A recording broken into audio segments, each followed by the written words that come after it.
पावन रस तत्व प्रदान करने वाली शिव महापुराण की कथा इस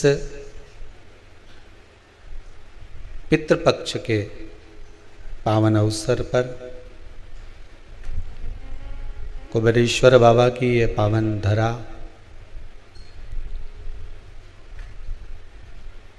कुबेरेश्वर धाम से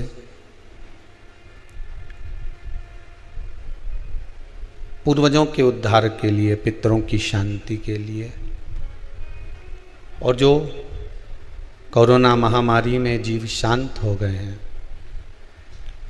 उन जीवों के उद्धार के लिए शिव महापुराण के 24,000 श्लोकों से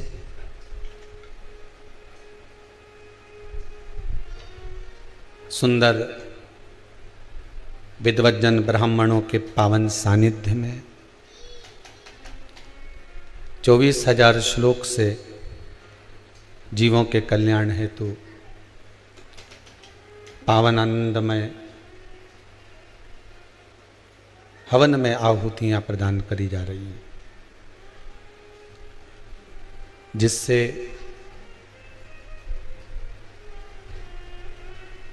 बाबा देव अधिदेव महादेव की कृपा, करुणा, दया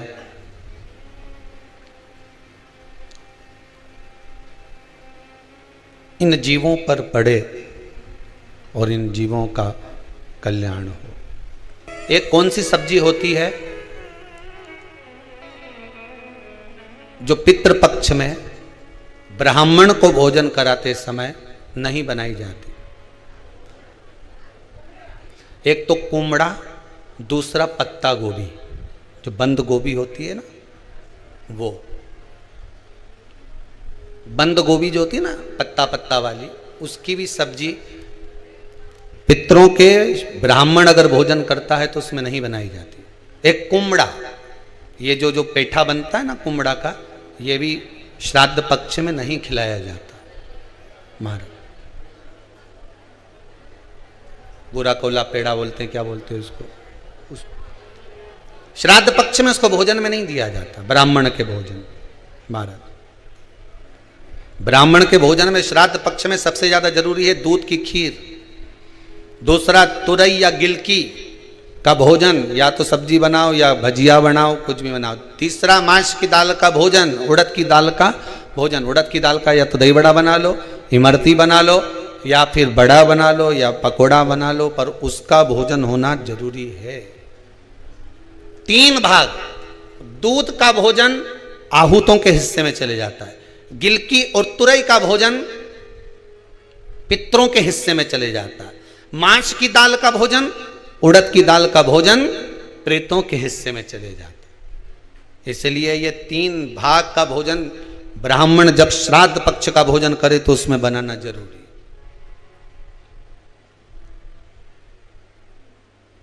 बहुत जरूरी। आपके यहां जब श्राद्ध हो भोजन अवश्य। कई लोग कहते हैं गुरुदेव जब हम गया जी से आ जाएं तो क्या ब्राह्मण भोजन कराना जरूरी है? क्यों नहीं, कराओ, क्यों नहीं करा? क्या गाय की रोटी निकालना जरूरी है? स्वान की रोटी निकालना जरूरी है? कौवे की रोटी निकालना जरूरी है? हम कहते हैं अगर श्राद्ध गया जी का हो गया तो भले कौवे की मत निकालो, पर गाय की, स्वान की, ब्राह्मण जन की भोजन प्रसादी जरूरी। देखिए जब ज्यादा घर में पितृदोष हो ना, ऐसा लगे कि पितृदोष बहुत ज्यादा है, 1 रुपये कमा रहे हैं, 1.25 रुपये खर्च हो रहा है, हाथ में पैसा नहीं टिक रहा, दुकान 4 दिन अच्छी चल रही है, फिर व्यापार डाउन हो जाता है, कोई पैसा लेकर भग गया, नहीं दे रहा, कहीं कर्जा मात्रा बढ़ गई है, ये पितृदोष के लक्षण है कुछ। इसमें आपके घर में जो भी रुद्राक्ष पड़ा हो, जो भी रुद्राक्ष रखा हो, क्योंकि संभाल के तो आप रखते नहीं, पटक देते हो यहां, जो भी रुद्राक्ष आपके घर में रखा हुआ, एक पानी के पात्र में उस रुद्राक्ष को डाल दीजिए, उसमें एक चावल का दाना डाल दीजिए। महाराज, परिंदा जहां होता है, मटका, हंडा या रसोई घर में आपका जो पानी भरने का स्थान होता है, जिसको आरो वारो क्या क्या लगा के रखते हो, उसी के कहीं पास में उस कलश को रख दीजिए, ऊपर से उसको ढक दीजिए।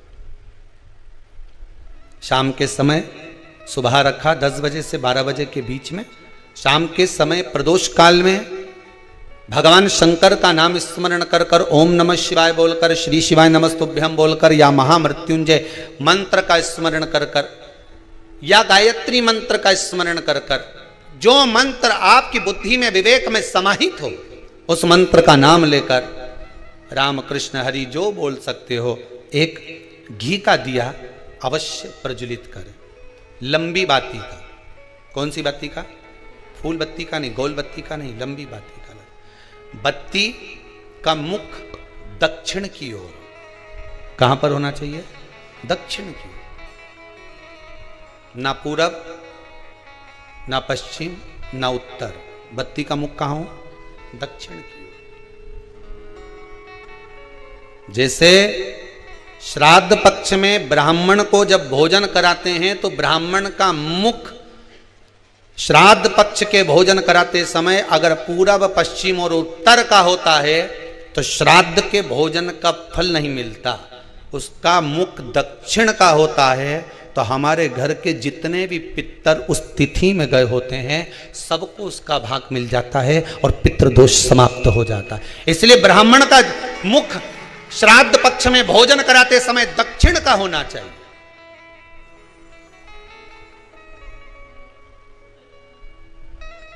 ब्राह्मण का मुख दक्षिण का हो।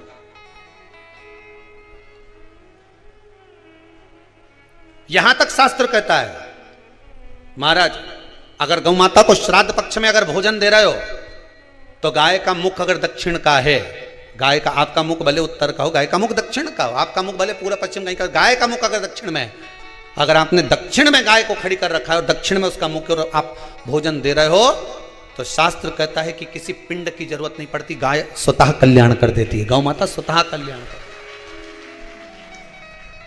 दक्षिण मुखी हो। तो दिए की जो बाती का मुख कहां होना चाहिए? दक्षिण का। और दक्षिण का मुख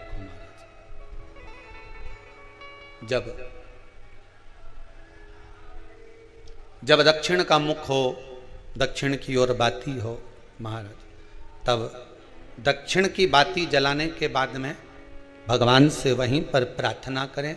जो कलश रखा है उसके ऊपर जो प्लेट रखी है, ढाका गया है, वहां अपना सीधा हाथ रखें और अपने पूर्वजों का, अपने पितरों का स्मरण करें कि मेरे धन को लेकर कोई चले गया, मेरा व्यापार ऐसा चल रहा है, मेरा घर में बच्चों का विवाह नहीं हो रहा, या घर में इतनी अशांति है, या तकलीफ है, या कष्ट है, ये सब का स्मरण कर कर उस कलश को रात्रि भर रखे रहने दें।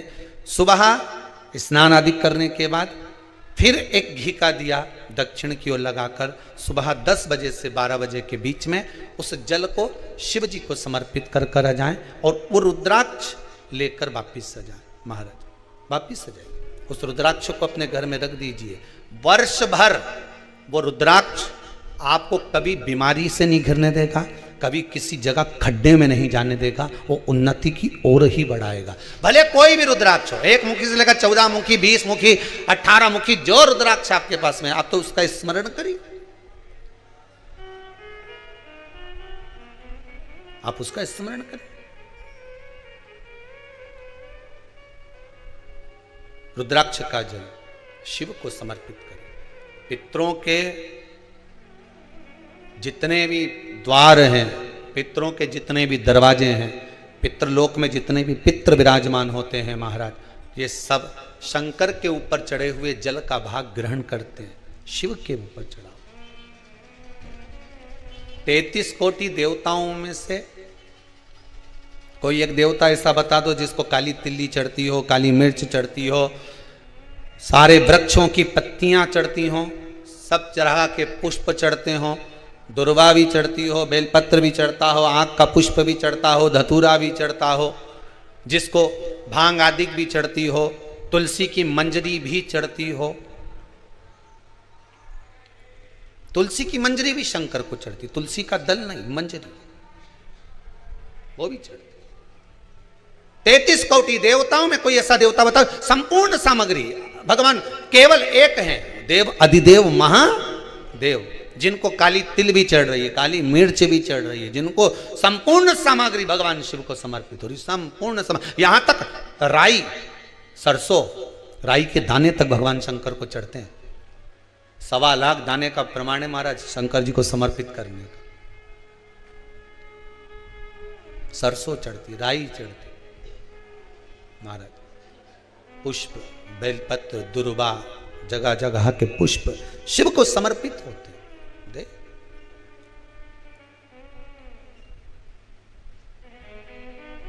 पितृ, जब शंकर भगवान को जल चढ़ाया जाता है 16 श्राद्ध पक्ष में, 16 दिन श्राद्ध के जब हम भगवान शंकर को जल समर्पित करते हैं तो उसका भाग हमारे पितरों को प्राप्त होता है।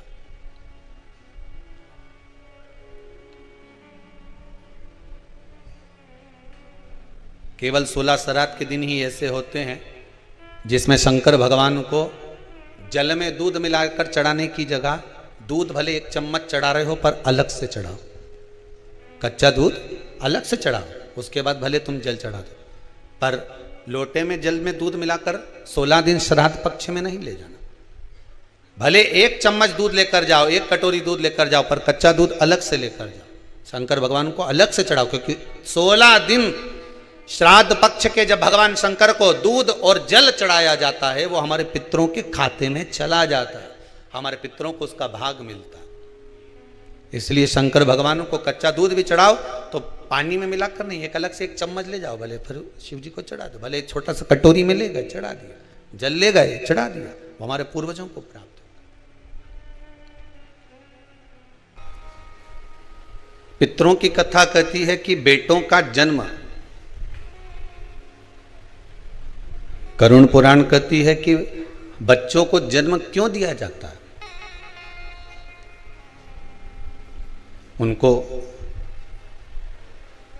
जन्म देने का कारण क्या है। जगतगुरु श्री शंकराचार्य जी ने भी यह प्रश्न रखा था अपने भक्तों के सामने।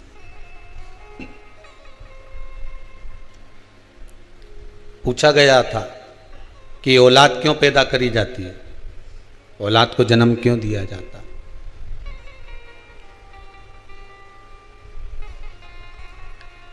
एक बार बड़ी सभा में जगतगुरु शंकराचार्य जी महाराज ये प्रश्न रख दिए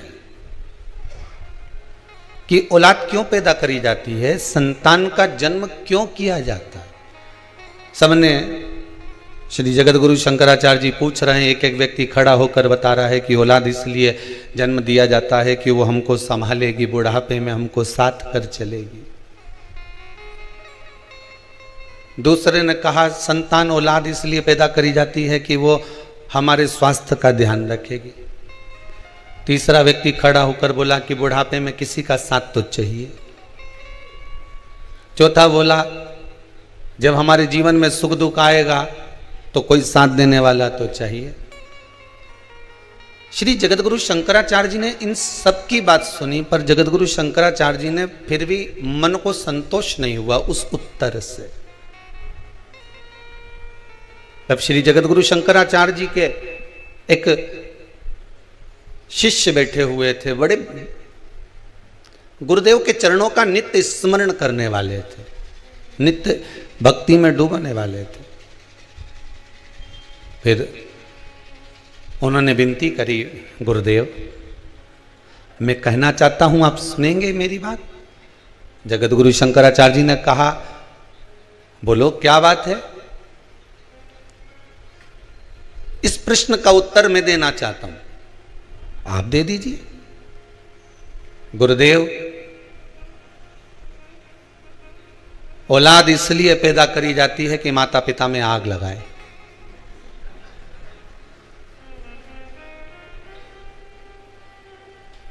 गरुण पुराण का सही मायना यही है।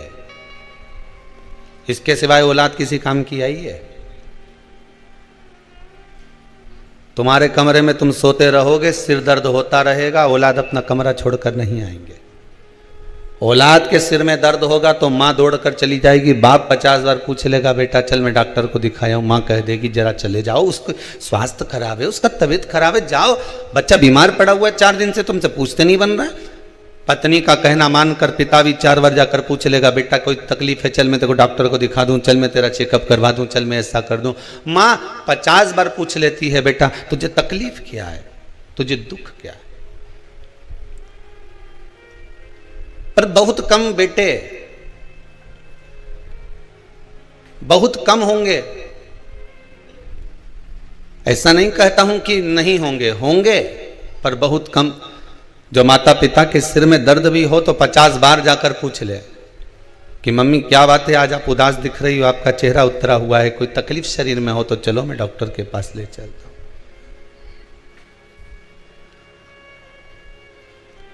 सही मायना तो यही है कि औलाद इसलिए पैदा करी जाती है कि अंतिम समय में आग कौन लगाएगा। देखा जाए तो माता पिता अपनी पूरी जिंदगी बच्चों के नाम गिरवे रख देते हैं। सोना गिरवे रखे से छुड़ा सकते हो, सही है कि गलत है, बोलो तो सही। पाटली गिरवे रखी आए तो छुड़ा लोगे, सोना गिरवे रखी आए तो छुड़ा लोगे, चांदी गिरवे रखी आए तो छुड़ा लोगे, जमीन गिरवे रखी आए तो छुड़ा लोगे, पर खुद को अपनी औलादों के पास गिरवे रख दिया जीवन भर, उसको कैसे छुड़ाओगे? विचार तो करो।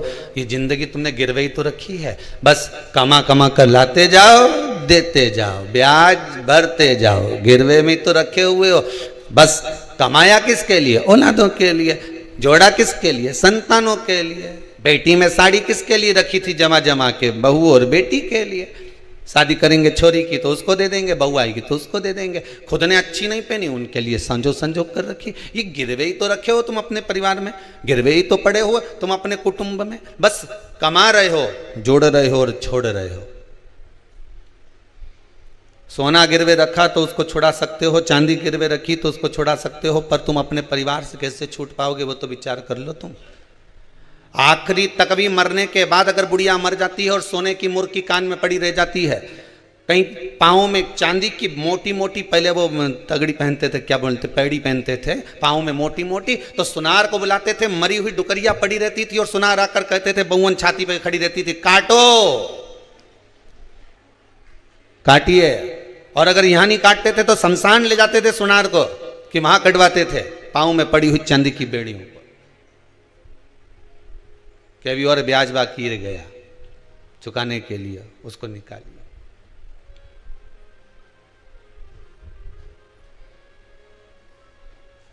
पूरी जिंदगी लगा दी आपने, पूरा जीवन, पूरा जीवन।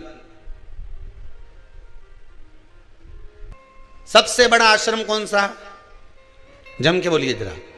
गृहस्थ आश्रम। जितने लोग टीवी पर कथा सुन रहे हैं सब सावधानी से ध्यान से सुनना। सबसे बड़ा आश्रम कौन सा? गृहस्थ आश्रम। कोई तुमसे कहे साधु बन जाओ, कि हम तो नहीं बने दादा। कोई तुमसे कहे सन्यासी बन जाओ तो कहने रेन दे दादा, तुम्हारा पांव पड़े, सारा साधु सन्यासी हम तो खूब देखिया, हमें नहीं बनना।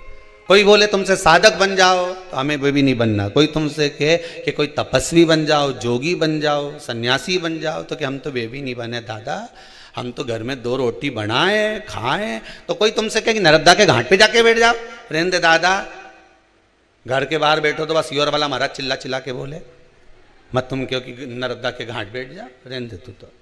फिर कहीं का बोले कि गंगा के घाट पर जाकर बैठ जा, हम तो घर में भले मन चंगा कटोते में गंगा।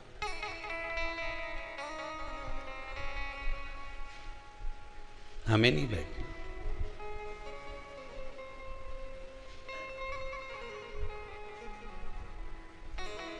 फिर कहाँ रहोगे?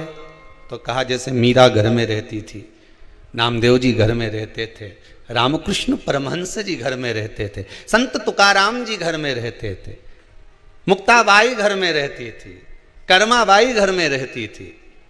भगवान उसको मिला कि नहीं मिला? मिला ना। ऐसे ही हम भी घर में रहेंगे। घर में रहना कोई सरल बात है? अरे भैया, माना कठिन है घर में रहना, पर घर में ही तो भगवान मिलेगा। यशोदा रानी को मिल गया, नंद बाबा को मिल गया, मेरे दशरथ जी महाराज को मिल गया, कौशल्या मैया को मिल गया, तो मुझे क्यों नहीं मिलेगा? मिलेगा तो मेरे ही घर में,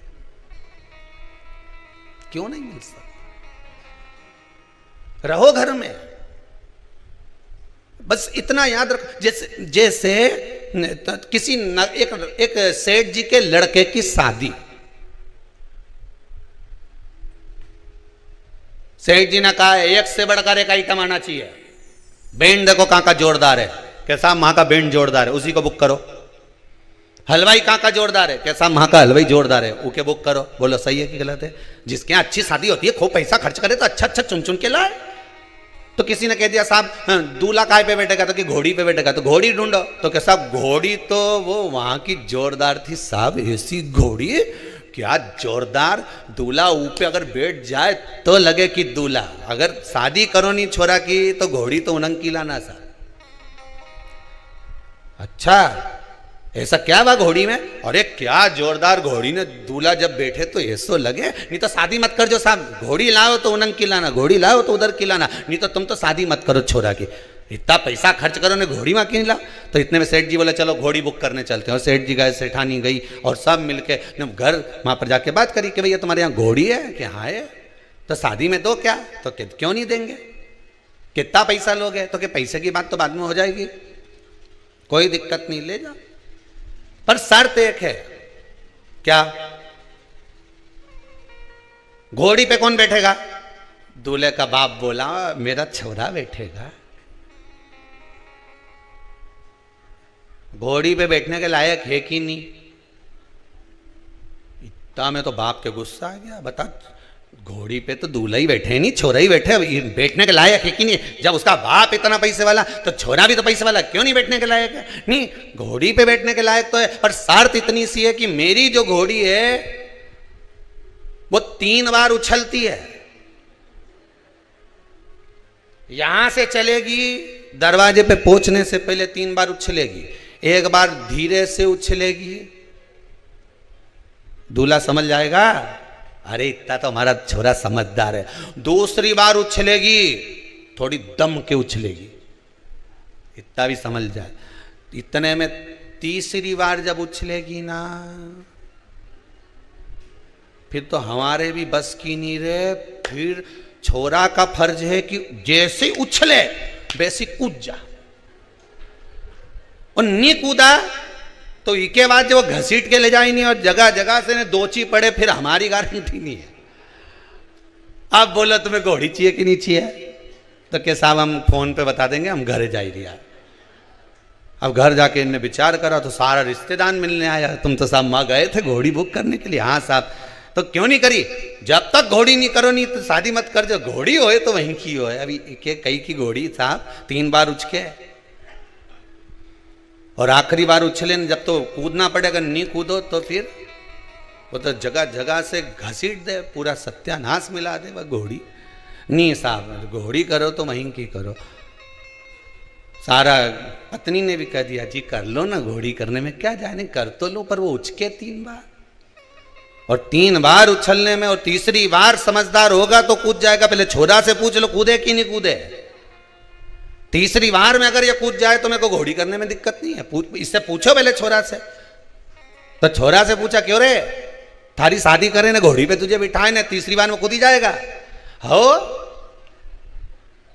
अब ये तो बोल दिया कि हो, और ये जो घोड़ी पे बिठाया ने तीसरी बार में, पहली बार में तो जो कूदी तो ये बड़ा अच्छा लगा, कहीं उछली जोरदार, और दूसरी बार में जो उछली तो बापड़ा गिरता गिरता बच्चिया फिर भी दम से, और तीसरी बार में तो घोड़ी जो उछली तो कूदिया नहीं पड़ा, नहीं कूदा तो घोड़ी ने के पाँव में फंसा लिया, और फंसा के जो लई ने दौड़ी ने सब दूर से घसा फंसा कर दिया पूरा सब। अब तो पहचान में नहीं आए कि यह दूल्हा है कि बावर्ची है, पहचान में नहीं आया। बस ये घोड़ी की कथा नहीं, ये अपनी कथा है। गृहस्थ आश्रम में चलते चलते सबको घोड़ी पर बैठना है। 3 बार घोड़ी उछलती है, बचपन, जवानी और अधेड़ी। जिसने अधेड़ी तक संभल लिया बुढ़ापा सवर गया। बचपन में उछलेगी घोड़ी तब थोड़ा संभलना है, बचपन में माँ बाप संभाल लेंगे, बेटा गलत तो नहीं जा रहा, गलत संगत में तो नहीं पड़ रहा, संभलना है। जवानी आएगी घोड़ी उछलेगी। अभी तो हम कॉलेज में पढ़ रहे हैं तो क्या फेसबुक पे बात नहीं करे?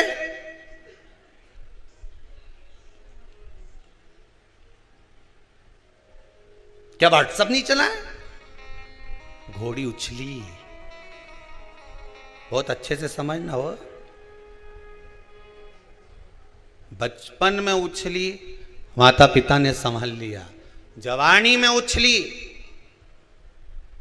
डामाडोल हो गया, डामाडोल। और तीसरी बार में कूदना जरूरी है। अधेड़ी आए तब शादी हो गई, बच्चे हो गए, सब अपने अपने काम धंधे से लग गए, फिर उचकी।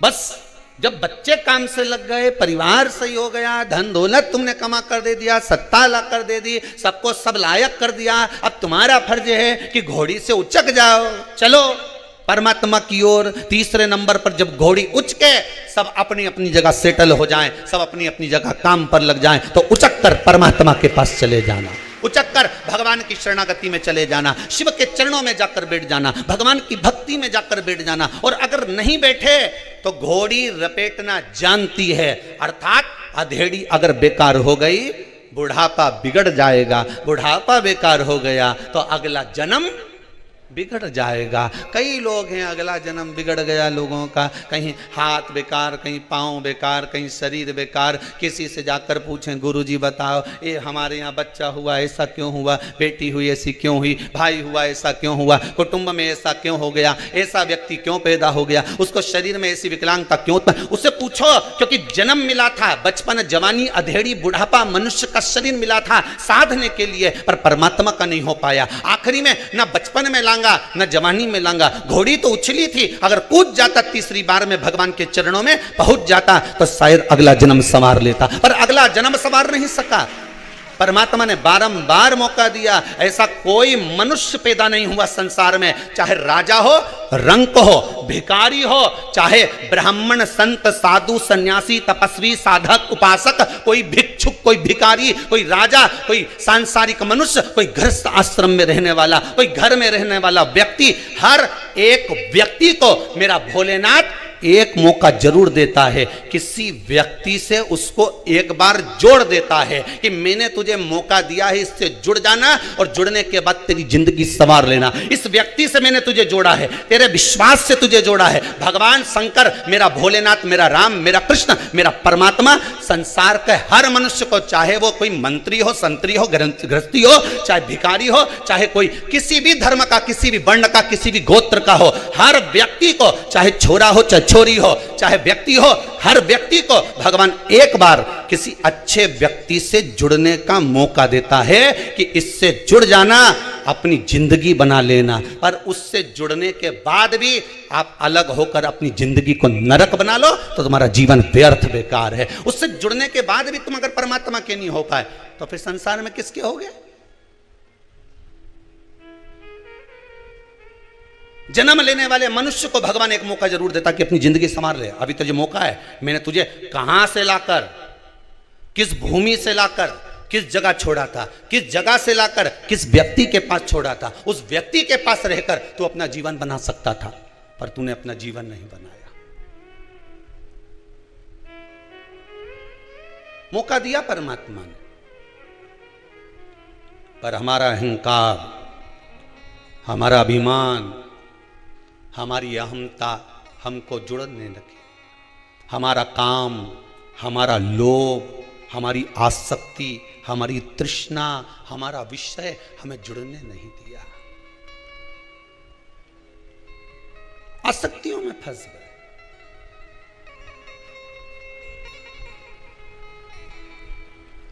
परमात्मा अगर किसी का काम कर देता है तो दुनिया के लोग परमात्मा का गुणगान गाते हैं। वो लोग गाए कि नहीं गाए?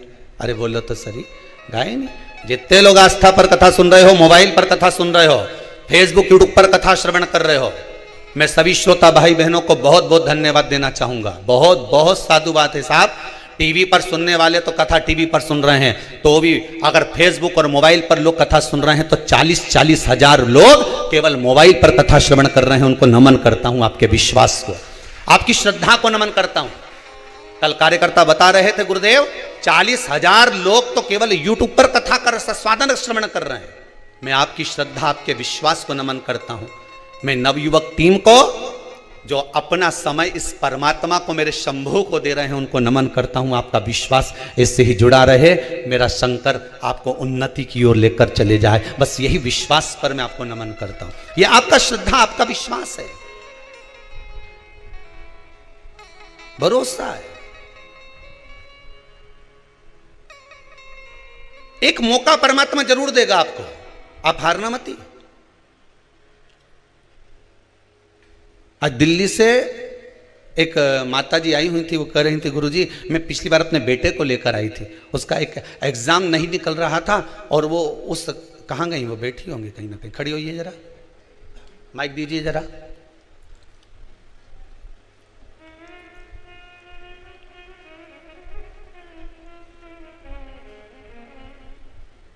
कहाँ से आई हैं दीदी आप? चालू करिए उसको। कहाँ से आई हैं? चालू है, चालू दे दो। दिल्ली से आई थी। दिल्ली में कहाँ रह रहे हैं? दिल्ली में सादरा। कैसे आना हुआ आपका? मैं उस पे आई थी शिवरात्रि, श्रावणी शिवरात्रि पे आई थी। उसके एक पेपर नहीं निकल पा रहा था फाइनल का जी। मैंने वो पूजन करवाया और पशुपतिनाथ का व्रत रखा जी। आपके बताए हुए सारे उपाय करे मैंने, वो पास हो गया। मैं बहुत बहुत धन्यवाद देने आई हूँ गुरुजी, बहुत बहुत धन्यवाद देने आई हूँ बाबा जी, बाबा की कृपा। आज एक दिल्ली से और भाई आए हुए हैं, वो अभी रास्ते में हमसे कह रहे थे गुरुदेव मेरे बेटे का जॉब नहीं लग रहा था। कहाँ है वो? कहाँ बैठे हैं? मेरे बेटे का जॉब नहीं लग रहा था गुरुदेव, पर बाबा की कृपा ऐसी हुई, उनको धन्यवाद देने के लिए हम आए। कहाँ है? कोई दिख रहा है? कहाँ गए? दिल्ली वाले जो आए हुए थे गए होंगे शायद। बेटे का जॉब नहीं लग रहा था गुरुदेव, बड़ी कृपा करिए बाबा। शंकर करुणा सागर है, उसकी दया के बिना संसार में कुछ नहीं हो सकता। आज एक माता जी आई थी, कह रही थी गुरुदेव बेटे की शादी के लिए इतने परेशान हो गए, इतने परेशान हो गए, इतने परेशान हो गए। कहाँ गई वो? कहाँ से? धार से थी, कहाँ से थी? बाद में वो बैठी खड़ी हुई है, जरा देव जरा माइक। इतनी खुश थी कि आंख में आंसू भर गए। ऐसी माता को भी मैं धन्यवाद देता हूं साहब। सब जगह से जब हार गए, अंत में शंभू की शरण में गए और बाबा ने अगर हाथ पकड़ा तो इससे बढ़कर खुशी और क्या हो सकती है? जरा विचार करिएगा। कहाँ से आई हैं माँ? राहू से, इंदौर से। इंदौर राहू से आए हैं। बहुत परेशान हो गए थे गुरुजी, मतलब रिश्ता बनते बनते फिर टूट जाता था। अब बाबा ने कर दिया। 3-4 बार ऐसा हुआ, फिर मैंने ना आपके उपाय करे और पशुपतिनाथ का व्रत करा। जय हो पशुपतिनाथ की। हो गया ना? दूसरे ही सोमवार को रिश्ता पक्का हो गया और अब शादी भी हो गई। जय हो भोलेनाथ जी की जय हो। बैठिए बैठिए। बहुत बहुत धन्यवाद प्रभु जी। एक अहमदाबाद से कोई आए हुए हैं, बड़ा सुंदर व्याख्यान कर रहे थे। अहमदाबाद वाले कहाँ हैं? खड़े होइए जरा, पहुंचाइए जरा माइक। आज खुशी इस बात की है कि आप लोग इतने प्रसन्न होकर आए हो ना कि दिल खुश हो गया।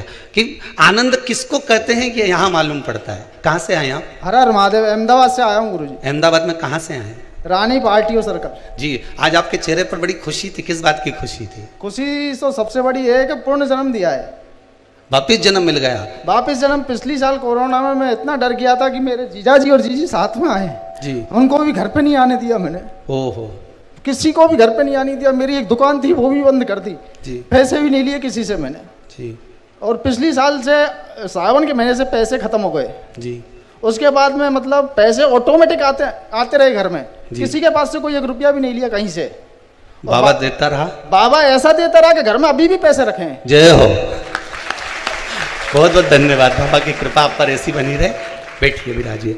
शिव कृपा करे, करुणा करे मेरा दयालु, तो उसकी करुणा में कोई कमी नहीं होती। केवल ये 3 ही नहीं, यहाँ पर इतने लोग आए हुए हैं बाबा की कृपा से। आपका विश्वास आपको लेकर आया है, भरोसा लेकर आया। इस धरा पर अगर आप आए हैं तो हमारा तो विश्वास है, जो नहीं भी आए उनसे कहते हैं कि शिव महापुराण की कथा अब दिल से श्रवण करना। जो नवयुवक बच्चे हैं, कंपटीशन एग्जाम में बैठ रहे हैं, इंटरव्यू देने जा रहे हैं, नौकरी के लिए जा रहे हैं, मैं उनसे भी कहूंगा बेटा एक बार इस शिव महापुराण की कथा को भले मोबाइल पर सुनो, टीवी पर सुनो, अपने घर पर बैठकर सुनो, चाहे कहीं पर भी बैठकर सुनो, पर इस पितृ मोक्ष शिव महापुराण की कथा को एक बार जरूर सुनना। तो काल सर्प दोष, पितृ दोष, आहूत दोष, वासुक दोष, सारे दोष मिट जाएंगे और तेरा जॉब जरूर लगेगा। तू पास होगा, उत्तीर्ण होगा, अग्रण्य बढ़ेगा, चिंता मत करना। तो बाबा पर विश्वास रखकर आगे बढ़, बस शंभु का नाम लेकर। भगवान स्वयं कथा कह रही है कि परमात्मा एक मौका देता है आपको जुड़ने का। अगर आप जुड़ गए तो परमात्मा आपको ले जाकर कहीं अच्छी जगह छोड़ देता है, अच्छी जगह।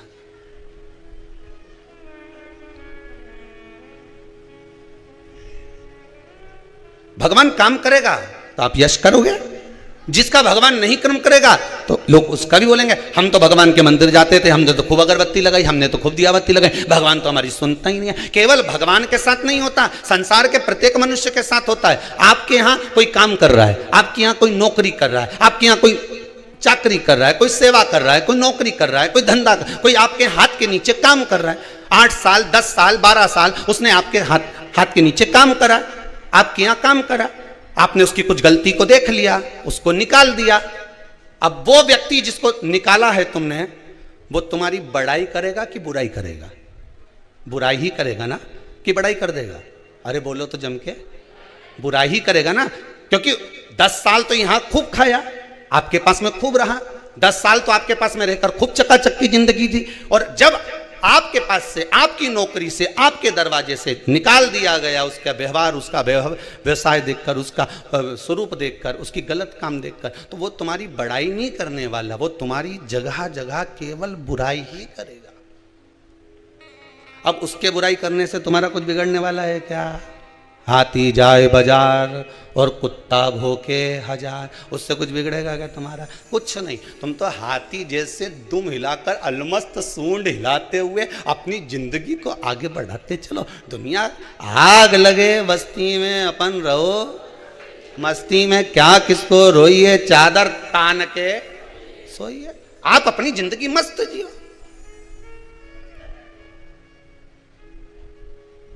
दुकान किस किस की है? हाथ उठाओ जरा, जिन जिन की दुकान है, बस धर लो। जितने आस्था पर कथा सुन रहे हो, दुकान तुम्हारी भी होगी ना। दुकान में कांटा और बाट रेक ही नहीं रहे। कांटा मतलब तराजू, और बाट, कांटा और बाट रेक ही नहीं रहे। अगर कांटा ही कांटा रख लो तो, अरे बोलो जम के, काम चले नहीं। और बाटी बाट रख लो तो कहीं माटा फोड़े? अरे बोलो तो सही, कांटा होगा तो बाट भी होगा। बोलो सही है कि गलत है? उसी तरह जिंदगी में कांटे होंगे तो थोड़ा बाट करना। बाट मतलब इंतजार, सुख मिलेगा जरूर, मतलब तोले हुआ कुछ भाग मिलेगा जरूर। कांटा होगा तो बाट रखे ना पड़ेगा, बाट मतलब इंतजार रखना पड़ेगा। जिंदगी में कांटे तो दुनिया के लोग बोएंगे, बहुत कांटे चुभाएंगे, पाँव में चुभाने के लिए आएंगे, पर थोड़ा सा इंतजार करना। इंतजार मतलब बाट जोना, इंतजार करना, थोड़ी प्रतीक्षा करना, भगवान पर विश्वास रखना, भरोसा रखना और दृढ़ता रखना। तो जैसे कांटे पर बाट रखाता है तो वस्तु तुला जाती है, उसी तरह जिंदगी में कांटे बोने वाले कांटे बोएंगे, पर बाट जो कर चलना, इंतजार कर कर चलना, तो कुछ ना कुछ तुला कर तेरा भी जीवन सार्थक हो सकता है।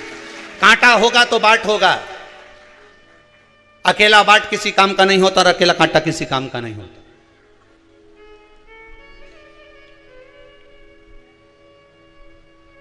वो किसी काम का नहीं।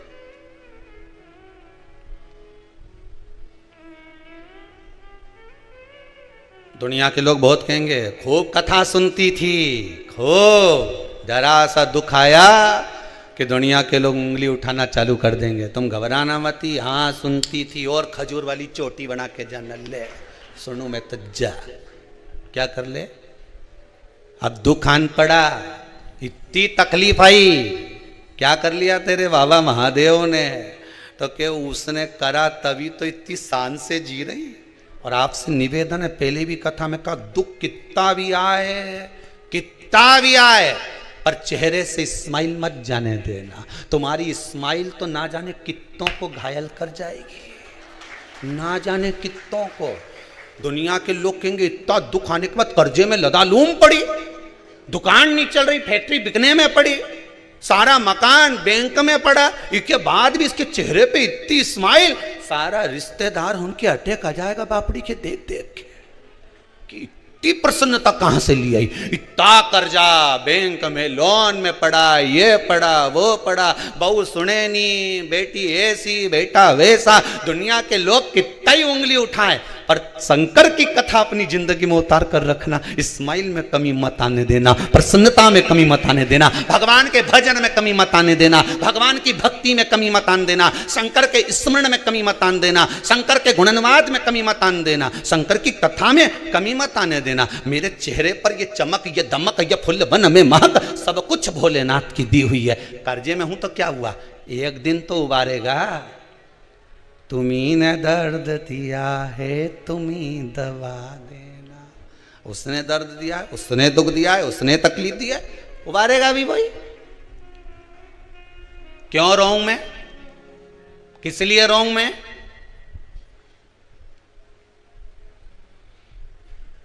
गुरुजी मेरी जमीन पे कब्जा कर लिया। ओहो, तेरे मन पे तो नहीं करा, काय पे करा है?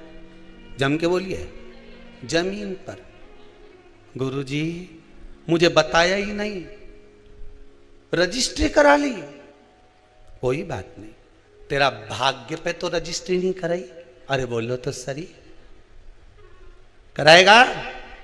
तेरा मन, तेरी बुद्धि, तेरा चित्त सब ले जाके भगवान पर सौंप दे, फिर देखें वो रजिस्ट्री काम आएगी कि ये रजिस्ट्री काम आएगी।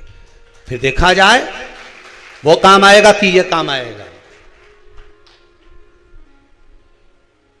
संसार के लोगों से व्यवहार निभाओगे तो एक ना एक दिन धोखा खाओगे, पर मेरे महादेव से व्यवहार निभाओगे तो दुनिया के लोगों के मुख चुप करके ऊपर बढ़ते चले जाओगे। संसार के लोगों से व्यवहार नहीं निभाना। संसार के लोगों में तो ऐसे रहना जैसे जल में कमल का फूल रहे। मेरे अवगुण दोष समर्पित हो सरकार तुम्हारे चरणों में। हमें परिवार में, नातों में, रिश्तों में, कुटुंब में, कबीले में सबके साथ रहो, कमल के फूल के जैसे रहो। कमल का फूल के नीचे कितना कीचड़ ले, पर फूल कितना जोरदार रहनी। उसके देखते से तोड़ने का मन करे, जो तोड़ने जाए वो पहले कीचड़ में धस जाए, जब पहले धस।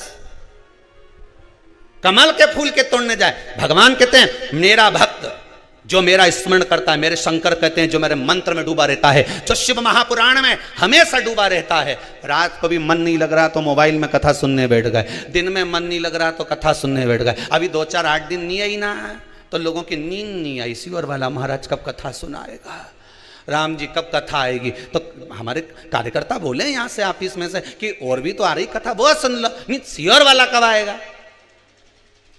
नहीं तो कथा सुनो, मना नहीं, पर मन।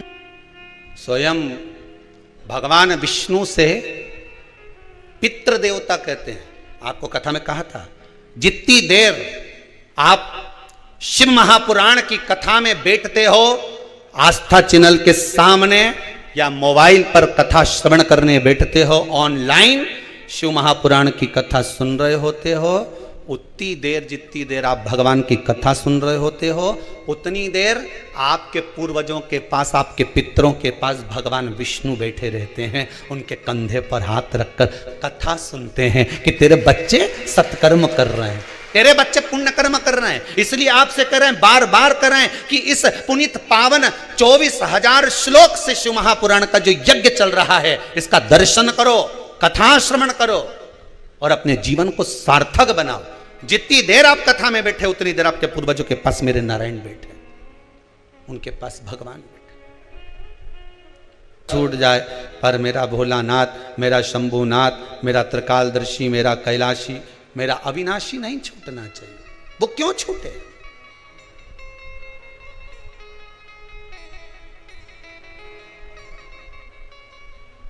संसार का व्यक्ति पीछे पड़ा हुआ है। हाँ, हमारा बुढ़ापा कैसे निकलेगा, हमारे बच्चे नहीं होंगे तो हमारे को वो आग कौन देगा? अभी शंकराचार्य जी का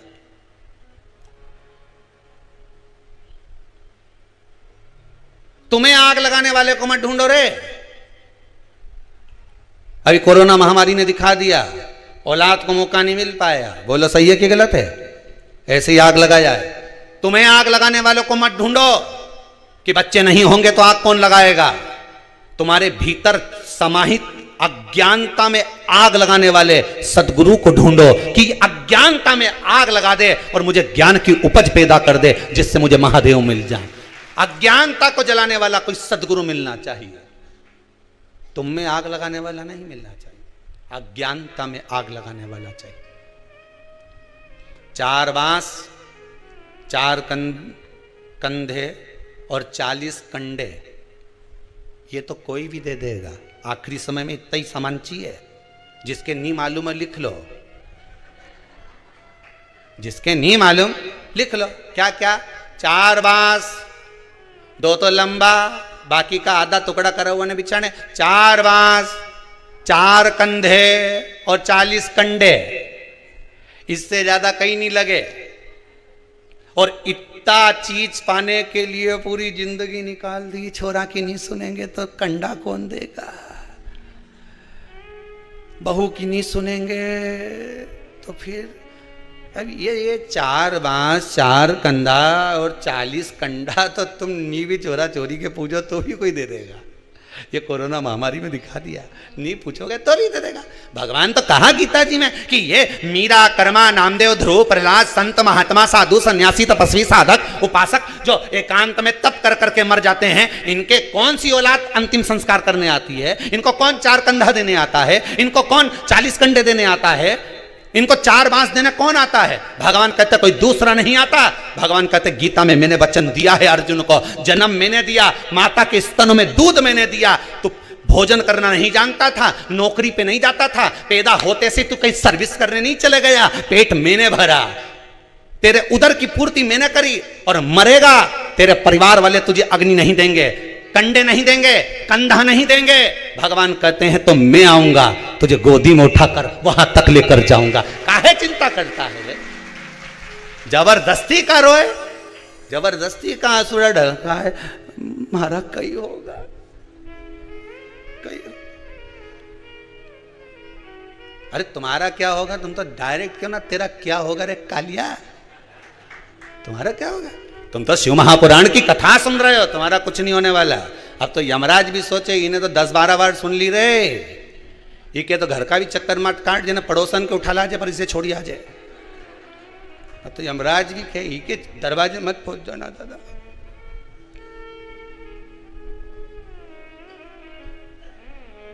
भगवान से प्रार्थना करना कि हमें आग लगाने वाला नहीं ढूंढना है, हमें हमारी अज्ञानता को जलाने वाला ढूंढना है, जो हमारे भीतर की अज्ञानता को जला दे। देव ऋषि नारद कितना श्रीमन नारायण करते थे। बोलो सही है गलत है? कि मैं तप करने जाऊंगा, शिव महापुराण में लिखा है। तप करने गए, अहंकार बढ़ गया। जिसको देव अधिदेव महादेव नहीं जीत पाए, उस कामदेव को मैंने जीता। यह अज्ञानता नहीं तो क्या?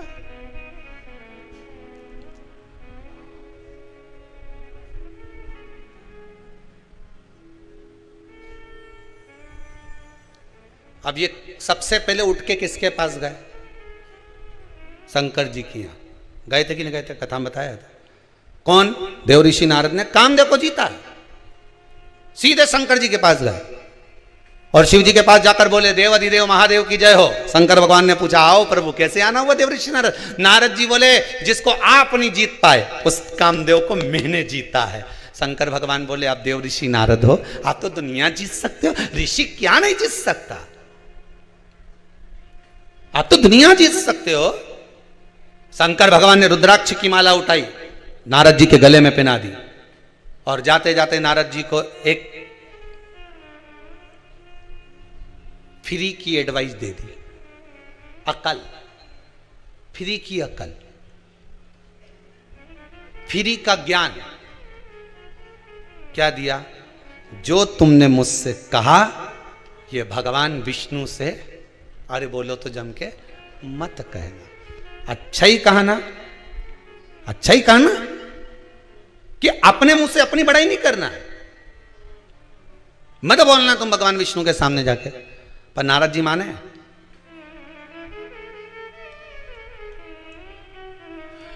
फ्री की चाय बटे तो भीड़ लग जाए रे। बोलो सही है कि गलत है? और मैं लिखा रे फ्री की चाय तो थोड़ी, तुम कहीं पी रहा हो यहाँ होटल पे अंदर फ्री में। बोलो सही है कि गलत है? फ्री की कचौड़ी बटे तो, अरे बोलो जम के, भीड़ लग जाए। फ्री का कम्बल बटे तो, ये सो जोरदार कम्बल, कहीं जोरदार, कितना का लिया? फ्री में मिल रही है, चली जा।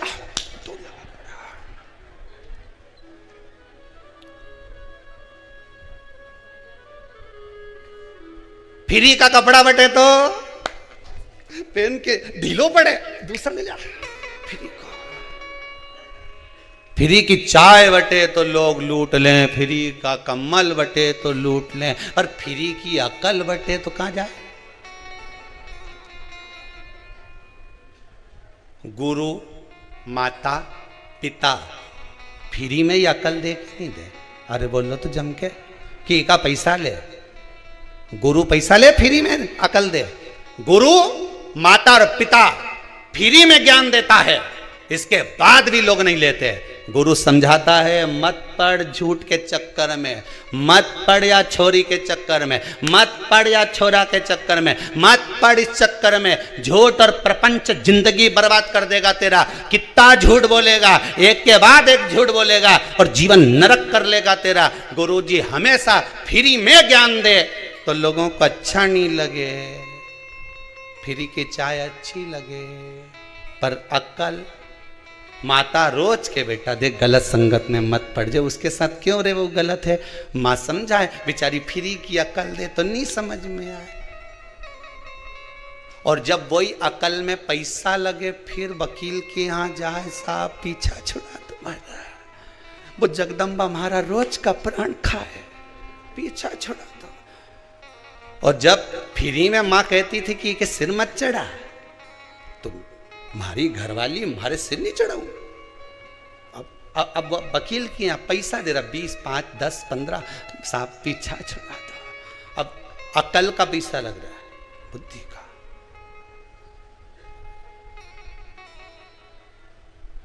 गुरु माता पिता फ्री में ज्ञान देते हैं, कौन सा तुमसे पैसा ले? अरे गुरुजी बराबर तो जीवन में कोई नहीं हो सकता, सदगुरु बराबर दुनिया में कोई नहीं हो सकता। एक कथाकार जब कथा करने बैठता है व्यासपीठ पर, जितने कथाकार कथा करने बैठते हैं ये अपनी तिजोरी का माल लेकर बैठते हैं। उनकी तिजोरी है श्रीमद् भागवत, शिव पुराण, रामायण, और इस तिजोरी के माल को भरे मंच से लुटाना प्रारंभ करते हैं कि राम नाम के हीरे मोती मैं बिखराऊं गली गली, ले लो रे कोई, अरे जम के तो बोलो, ले लो रे कोई राम का प्यारा, शोर मचाऊं गली गली। एक कथाकार, एक संत, एक महात्मा, एक जोगी, एक सन्यासी, एक तपस्वी, एक साधक, एक व्यास वक्ता कथा करने बैठता है तो अपनी तिजोरी का माल लुटाने बैठता है कि तुम्हें लुटा रहा हूं, ले लो, अभी भी मौका है, ले लो। जैसे वो रात के चिल्लाए, सीटी बजाए, जागते, अरे बोलो तो चमके, जागते रहो। अब उसको क्या पड़ी आधी रात को चिल्लाने की कि जागते रहो? उसको मालूम है ये कोई जगह है, सो रहा है। उसी तरह गुरु जी भी दिन में चिल्लाते हैं, जाग जाओ, अभी कुछ नहीं बिगड़ा, राम कृष्ण शिव कहीं नहीं गया, तुम्हारी तिजोरी का माल कोई लूट के ले जाएगा, जाग जाओ। इस हृदय में राम और कृष्ण और शिव को बिठा लो, नहीं तो कब लुट जाएगी ये तिजोरी। श्वास जाती जा रही है, जा रही है, पूरी तिजोरी लुटती चली। बचा लो, अभी भी मौका है। देव ऋषि नारद को कितना समझाया भगवान ने, कितना ज्ञान उपदेश दिया। अरे नारद जी आपको कहकर भेज रहे हैं, बिल्कुल ध्यान रखना, आप ये बात मुझे कहो, ये भगवान से मत कहना। पर कौन ने माना? देव ऋषि नारद सीधे भगवान विष्णु के पास जाकर कह दिए, सीधे जाकर कह दिए भगवान विष्णु को। पहुंचते ही भगवान विष्णु जान गए कि नारद जी ने, देवऋषि नारद आज निंदा कर रहा, करेगा निंदा करने वाला ने करे।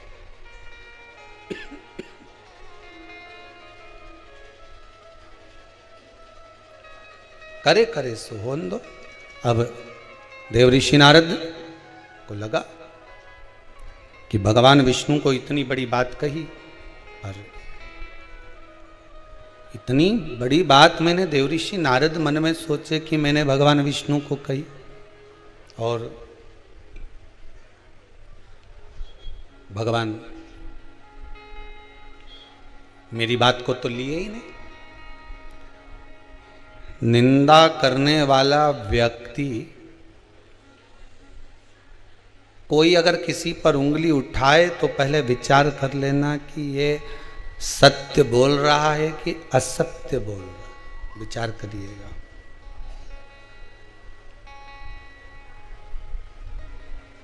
विचार करिएगा एक बार।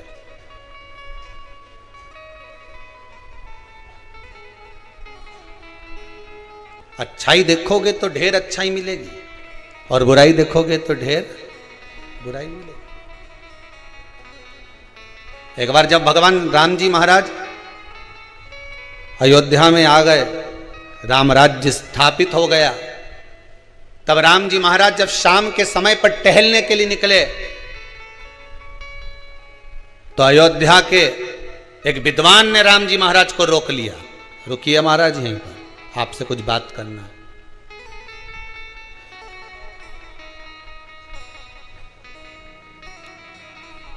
हमें आपसे कुछ पूछना है। राम जी महाराज रुके, विद्वान के चरणों में राम जी ने प्रणाम किया। कोई बहुत अगर विद्वत्ता की बात करे ना तो उसके सामने शून्य बन जाना चाहिए। अपनी ज्ञान की परिभाषा में मत खोलना।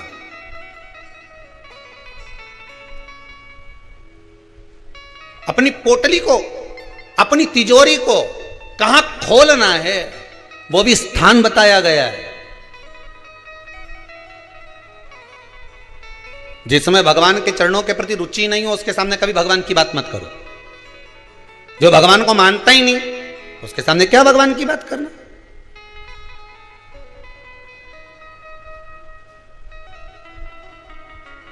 ज्ञान उसी को दीजिए जो ले रहा हो, उसके सामने कभी ज्ञान मत दो जो लेने कोई तैयार नहीं। कितनी अच्छी अच्छी बात रावण और दुर्योधन को समझाते थे, फ्री की एडवाइस देते थे, फ्री का ज्ञान देते थे, कितना समझाते थे, अच्छी अच्छी बात बताते थे, तो इसके समझ में आती थी। अरे बोलो तो सही जरा जम के। ये जितना लोग तुम आस्था टीवी पर कथा सुन रहे हो, जितने लोग मोबाइल पर सुन रहे हो, इनको कितना ज्ञान दिया बेचारे के नाना जी भी बोला रावण का, तो नाना भी बोला रे सुधर जा रे हो 10 मुंडा का, सुधर जा, तेरे को समझाऊं, अच्छे से समझा रही हूँ, समझ जा, मैं लंकेश मत कर, अभी भी तेरे को समझा रहे। नाना जी बोला, इतना डोकरा आदमी, बूढ़ा आदमी बोला कि समझ जा रे। अच्छा वो तो वो एक धर्म पत्नी भी समझाई बेचारी मंदोदरी बाई, कितना किया, समझ जाओ स्वामी, पर ये फ्री की एडवाइस जिसे समझ में आए। अच्छी बात अगर किसी के क्यों नहीं तो के वो पटना की बोलूं कि काली मिर्ची बोलूं, तुम बोलो वो बोल दूं। पटना की लग जाए वह मिर्ची, लाल मिर्ची लग जाए उसे तुरंत। अच्छी बात अगर कहीं का बोला, समझाने की बात तुमने किसी को की और रुके लगे। इतना भी मूर्ख नहीं है हम हो, जितनी अकल तुम दे रहा हो नहीं, जितनी तुम अकल हमको दे रहे हो नहीं, इतनी तुम में पहले की भरी। रावण भी उसके नाना जी से बोला, नाना जी तुम्हारा 1 मुंडा, मेरा 10, अब बता अकल की में बड़ी। अब नाना जी बेचारा चुप हो गया, खांसने लगा। मैं बेचारा छोरी मारे पानी पिलाई रही कि चक्कर में नहीं पड़ूं दादा। अकल उसके दी जाए जिन्हें अकल में हो, थोड़ी बहुत जिसकी विवेक में समा जाए। अब ये तो कि हमारा 10 मुंडा और तुम्हारा 1 मुंडा, अकल तुम 1 मुंडा से दोगे, हमारे तो 10 मुंडा की अकल। अपन किसी की अच्छी अकल तो नहीं, तो उसे पटना की मिर्ची लगे, उसे मिर्ची लग जाए। बताओ, हमें ज्ञान दे रहा है, हमें जैसे अकल ही नहीं है। समझाने वाला मम्मी समझाए छोरा के तो छोरा ही कह दे, अपनी अकल अपने पास रखो। तुम मुझे क्या मूर्ख समझती हो? इतना कॉलेज में पढ़ रहा हूँ, इतना लोगों के चले ही रहा हूँ, मम्मी तो मुझे जानती नहीं है। मम्मी बोले यही तो समझा रही कि तू दूसरे के मूर्ख बनाना छोड़ दे, तू तो खुद मूर्ख छोरा। अभी के कौन समझाए? पर ये कि हमारा तो 10 मुंडा, हमें नहीं चाहिए किसी की अकल, हम तो खुद विद्वान।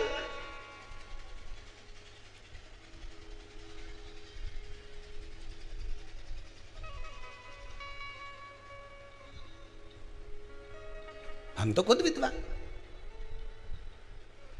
और दुर्योधन को कितना समझाया? अब बापड़ा के बताओ, कितना भगवान कृष्ण समझाने के लिए गए, मान जा रहे। देखो हाथ जोड़ो दादा, 5 गांव का राज्य दे दे इनके, क्या कि एक सुई की नोक के बराबर नहीं दो। फिर भगवान ने भी कह दिया ठीक है, अब सुई भी ले लेंगे ना नोक भी ले लेंगे, तो ये लग गई मिर्ची। कि बताओ, भगवान कृष्ण तो पांडवों का साथ दे रहा है, लग जाए। सत्य कहो, श्रेष्ठ कहो, दुनिया के लोगों को सही राय दीजिए, सही मार्ग बतलाइए, फिर भले उन्हें पटना की लगे चाहे काली लगे, अपने कोई फर्क नहीं पड़े। तुम तो अपने सत्य पे टिके रहो, तुम्हें कहीं करना।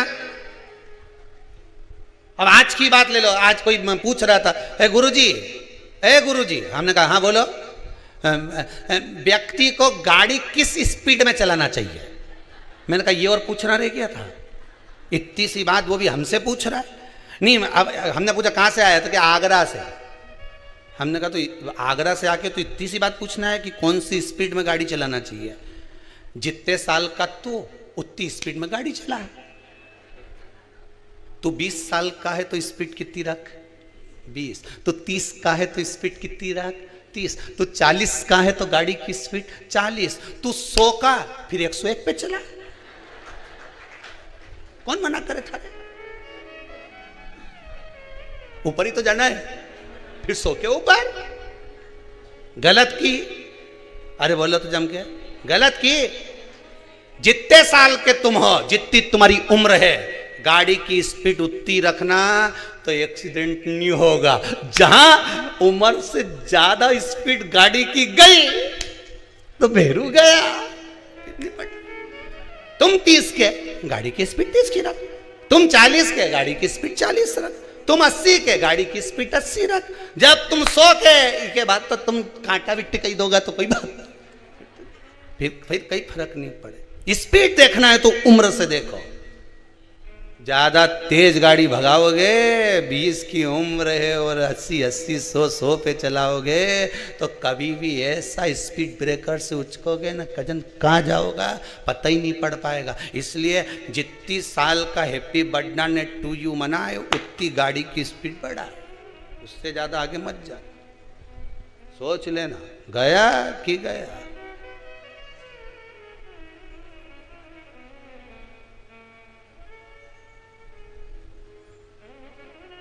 गया तो गया।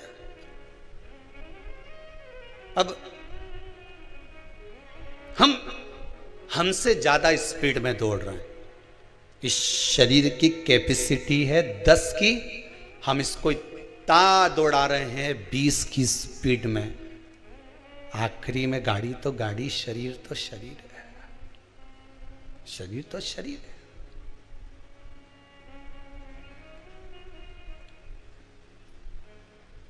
8 बजे से दुकान पे बैठ गया, 9 बजे तक उठ नहीं रहा। बाद में के हमारे स्लिप डिस्क हो गया, हमारा गुड़िया खसक गया। डॉक्टर के यहाँ गया, डॉक्टर साहब बोले पट्टा बांध लो। डॉक्टर ने एक बात नहीं बोली कि पट्टा बांध लो, डॉक्टर बोला। किसी संत के पास जाता तो एक ही बात कहता, शिव महापुराण का पट्टा बांध ले। शिव पुराण में जाके बैठना चालू कर दे, अरे दुकान वुकान सब छोरा छोरी के दे दे, डोकरा वीगी आप कई काम करनी दादा। अब भगवान का भजन करो, जीवन में मिला है जितनी श्वासें मिली भगवान की भक्ति में लगा।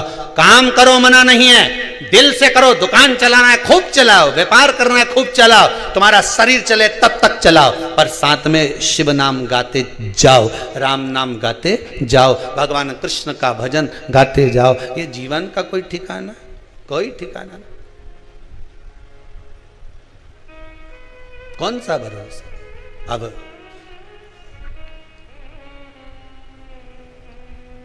भक्ति में रम जाओ जितना रम सकते। देव ऋषि नारद के मन में नहीं रहा, अहंकार था। भगवान कृष्ण के, भगवान विष्णु के सामने जाकर कह दिया। भगवान विष्णु उनको लग गया कि इसने निंदा करी है। निंदा करने वाला, निंदा सुनने वाला महापापी होता है। कोई आपको अगर किसी के लिए निंदा कर रहा है तो आपको सतर्क हो जाना चाहिए कि ये मेरे पाप को बढ़ा रहा है। खुद के पाप बढ़ेंगे घटेंगे वो अपनी जगह पर, मुझे पापी बना रहा है, किसी के बारे में बोलकर मुझे सुनने का आदी बना रहा है। मैं क्यों विश्वास करूं, क्यों? जिस बालक बालिका का जॉब नहीं लग रहा हो, सर्विस नहीं लग रही हो, नौकरी नहीं लग रही हो, जगह जगह पहले करते थे जॉब अब छूट गई, 2 साल हो गए 3 साल हो गए सर्विस नहीं लग रही हो, बहुत प्रयास कर लिया हो, बहुत प्रयास, तो महाराज काली तिल्ली को पीस कर उसको जल के पात्र में डालकर अपने घर के मटका परिंडा पितरों का जो स्थान होता है, जलाशय होता है, उसके पास में एक पात्र में रख दीजिए। बेलपत्री या बट का पेड़ या पीपल का पेड़, इस वृक्ष के नीचे एक रात्रि तक रखे रहने के बाद में दूसरे दिन अपनी कामना कर, जिनका जॉब नहीं लग रहा, सर्विस नहीं लग रही, नौकरी नहीं लग रही, या कहीं उलझने उत्पन्न हो रही है, उस व्यक्ति को हाथ में ले जाकर उस पात्र का जल, 3 वृक्ष पितरों के तुल्य हैं। कल की कथा में कहा था, पहला बेलपत्री का, दूसरा पीपल का, तीसरा बड का, ये 3 पितरों के तुल्य हैं। इन 3 में से किसी भी वृक्ष के नीचे उस काली तिल के जल को समर्पित कर दीजिए। महाराज बाबा चाहेगा, भोलेनाथ जी चाहेगा तो 3 महीने में कहीं ना कहीं योग बना ही देगा, ये पक्का। बाबा पर विश्वास रखो, शंकर भगवान पर भरोसा विश्वास रखकर आप कार्य करेंगे, क्यों ना हो। शिव कथा कह रही, देव ऋषि नारद ने निंदा करी, भगवान ने कह दिया इसका बंदर का मुख बनेगा। बंदर का मुख बना, विचार आया, गलती हो गई, क्षमा मांगी। जब व्यक्ति के जीवन में ज्ञान की अजीर्णता हो जाती है, अहंकार, किसी किसी को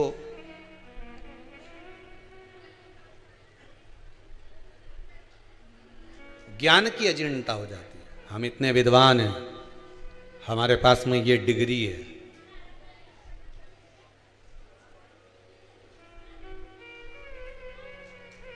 ज्ञान की अजीर्णता। फिर लोग क्या कहने लगते हैं, देव ऋषि नारद ने विचार करा कि मैंने इतना कामदेव को जीत लिया और काम को जीतने के बाद कहाँ मेरा भाग्य फूटा कि मैंने देव अधिदेव महादेव को जाकर अपना अभिमान प्रस्तुत कर दिया।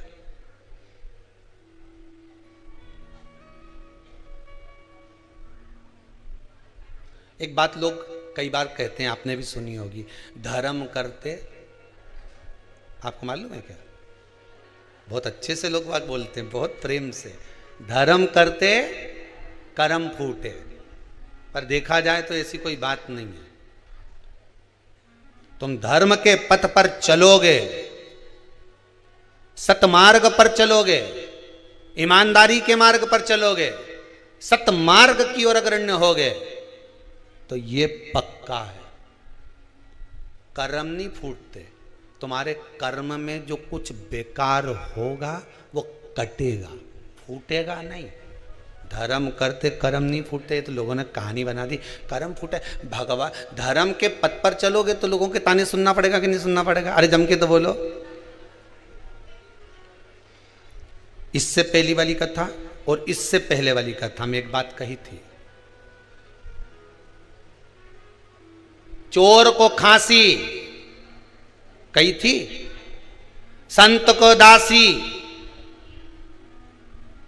और व्यक्ति को आलसी, ये तीनों नरक की ओर ले जाती है। बोला था चोरी करने गया व्यक्ति खांस दे गया, और संत के पास अगर कहीं की दासी हो तो वो संत भी।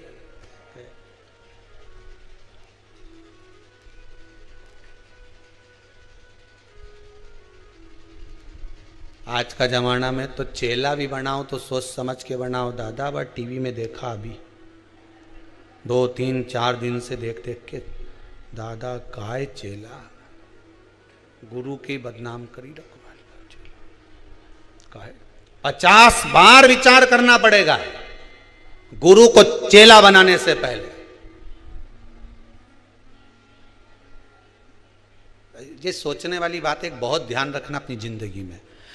माता ने अपने बेटे को दूध पिलाया, बड़ा करा, शादी होने के बाद वो अपने माता पिता का नहीं हुआ तो इनके लेके आओ, उन्हें 10-12 साल इनकी परवरिश करो, उन्हें इनके खूब खिलाओ, उन्हें मोबाइल भी दिलाओ, उन्हें एप्पल का दिलाओ, उन्हें ये दिलाओ, उन्हें वो दिलाओ, तो ये तुम्हारा हो जाएगा।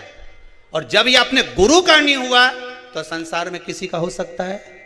जम के बोलो जरा, नहीं हो सकता। जब उनका नहीं हुआ तो तुम्हारा कहां से जाएगा? खांसी, फिर जम के बोल दो दासी, आलसी। 50 बार त्याग दीजिए। बिल्कुल ध्यान रखना इस चीज के लिए, अपने दिल नहीं हो। कहने वाले राम जी महाराज के सामने विद्वान कहता है, एक विद्वान राम जी से कह रहा है विद्वत्ता में, राम जी ने उसके हाथ जोड़ लिए, बोले क्या कहना चाहते हो? विद्वान कह रहा है कि तुम्हारे पिता मृत्यु सैया पर पड़े रहे, मर गए, तेल के उस कुंड में उनको रखा और तुम उनकी औलाद अंतिम संस्कार करने नहीं आई। और मां वो गिद्ध मर गया। कौन? वह जटायु, वो गिद्ध मर गया और उसका अंतिम संस्कार कर रहे, और तुमने अपने पिता का अंतिम संस्कार नहीं करा, तुम्हारे जैसा पुत्र नहीं देखा। एक विद्वान ने राम जी पर उंगली उठा दी। राम जी की आंख से आंसू बह रहे थे। दुनिया के लोग ताने कसने में पीछे नहीं हटते रहे दादा, पर राम जी जैसी सतर्कता रखना। राम जी से विद्वान कराए कि अपने पिता को तुम अंतिम संस्कार करने नहीं आए, और वह गिद्ध का वो पक्षी का तुमने अंतिम संस्कार करा। तब मेरे राम जी ने उस विद्वान की बोलती 1 मिनट में बंद कर दी। राम जी बोले देखो, मेरा जन्म हुआ है, जिसका कोई नहीं उसका राम है। दशरथ जी के तो 4 पुत्र थे, कोई भी आग दे देता, पर वह पक्षी का कौन था? राम ने जन्म दिया था, इसलिए राम उसका अंतिम संस्कार था। उस पक्षी का कौन था? जिसका कोई नहीं उसका राम है, जिसका कोई नहीं उसका मेरा भोले नाथ है। काय को टेंशन लेना?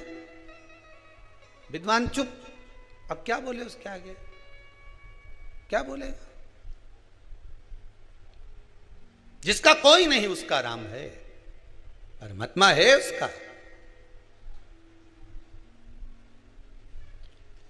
अज्ञानता का भाव प्रकट मैंने कहा ये बोल दिया। देवऋषि नारद का अभिमान, देवऋषि नारद की अभिमतता कहां मैंने बोल दिया?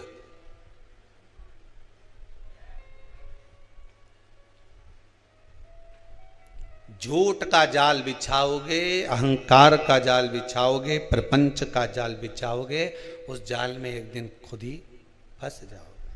कोई दूसरा नहीं फंसेगा, तुम खुद फंसोगे।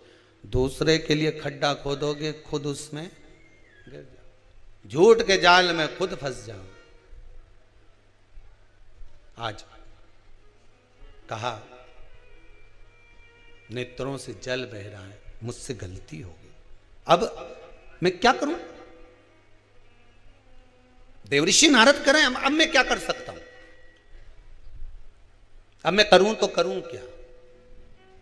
तो कहा जिसका अपमान करा है उसी की शरण में चले जाओ। शरण में जाने से कुछ होता है क्या? शरण में जाओगे और माफी मांग लोगे, चरण पकड़ लोगे। बेटा रोते हुए अपने माता पिता के चरण पकड़ ले तो क्या माता पिता माफ नहीं करते? लाखों का डब्बे में लगाया या शेयर मार्केट में लगाया या बाप को कर्जे में लदालूम कर दिया तो भी बाप बेटे से यही कहेगा, हे तो छोरा मेरा ही, फिर भी कह देगा कोई बात नहीं, आ मेरे गले लग जा। माता पिता सदगुरु परमात्मा होता ही ऐसा है, वो क्षमा कर देगा, जा। पर हम में फूल कर अहंकार, अभिमान, मैं हूं मैं हूं मैं हूं, नहीं,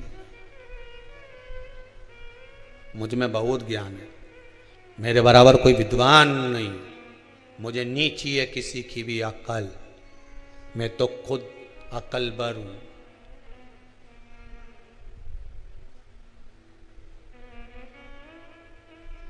मुझे नहीं चाहिए। देवऋषि नारद का विमान चले गए, चंद्रभागा नदी के तट पर जाकर शिव की आराधना करी। मुझसे गलती हो गई, मुझे क्षमा कर दो। शंकर भगवान आए, देवऋषि नारद को दर्शन दिया। जब अभिमान ही चले गया तो फिर चिंता क्या? अहंकार में 3 गए, धन वैभव और वंश, ना मानो तो देख लो रावण, कौरव और कंस, तीनों अहंकार में चले गए। अभिमान गया ना, कोई बात।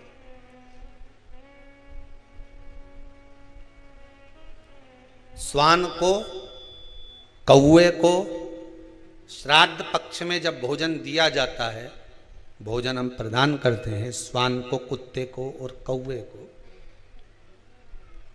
व्यक्ति के जीवन से 2 चीजें इनको भोजन देते समय चली जाती। पहला, व्यक्ति का अहम, क्या चले जाता है? अहम, अहंकार।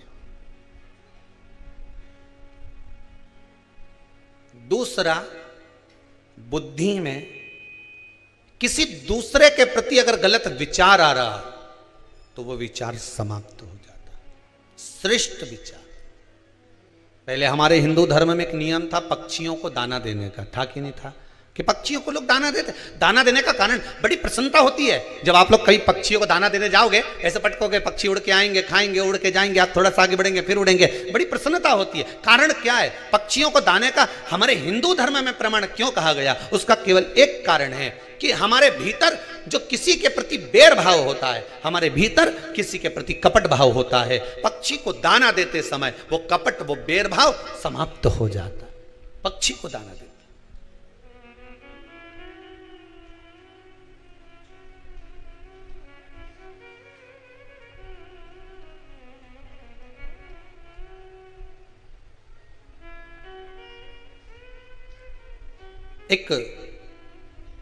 एक किसी व्यक्ति का फोन आया था, क्या गुरुदेव ये बताओ, ये जो 24,000 श्लोक से आहुतियां छूट रही हैं, अग्नि में सांकल्य दी जा रही है, क्या इससे पितरों को मोक्ष मिल जाएगा,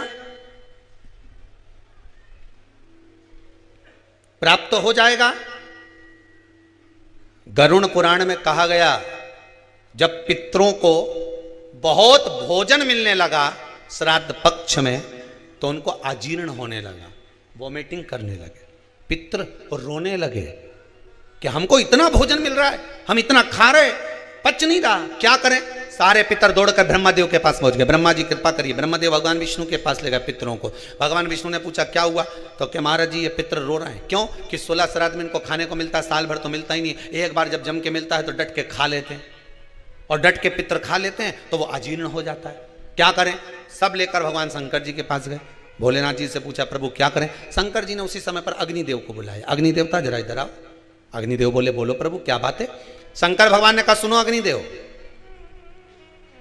जितनी देर तक 16 दिन श्राद्ध के पितृ मृत्यु लोक में रहेंगे, अपने अपने घर में जाकर भोजन करेंगे, तब तक 16 दिन तक अग्नि देवता इन पितरों के साथ रहेंगे।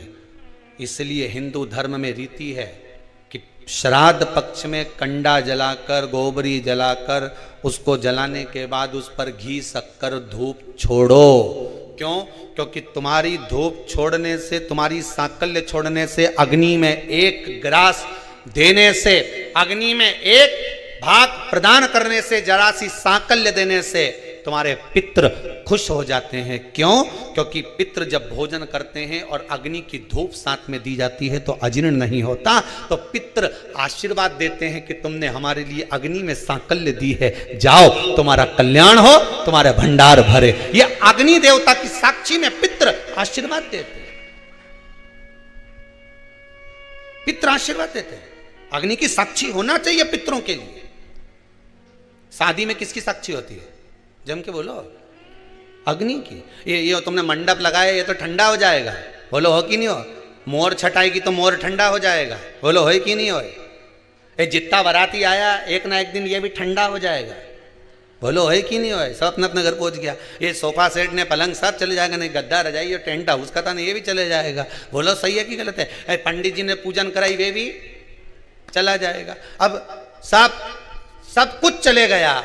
फिर शादी का जो तुम्हारा संबंध हुआ है, हाथ जो पकड़ाया गया है, उसकी साक्षी कौन देगा? तो कि ये जो अग्नि की 7 भांवर डाली है, ये अग्नि साक्षी है। उसी तरह पितृपक्ष में आप लोगों ने जो अपना नाम गोत्र लिख कर भेजा है और उसकी जो सांकल्य डल रही है, वो अग्नि उन पितरों की साक्षी है। उसका फल वो जाने, उसका मोक्षता वो जाने। कथा कह रही है, शिव महापुराण वर्णन कर रही है, देव ऋषि नारद के हृदय चित्त। अहंकार चला गया, अभिमान गया, और अभिमान गया तब बाबा ने कृपा करी, शंकर जी का दर्शन हुआ, आज्ञा करी, क्या चाहते हो? नारद जी कहते हैं बस भक्ति करता था, श्रीमन नारायण का स्मरण करता था, पर भक्ति के पथ से मैं वंचित हो गया था,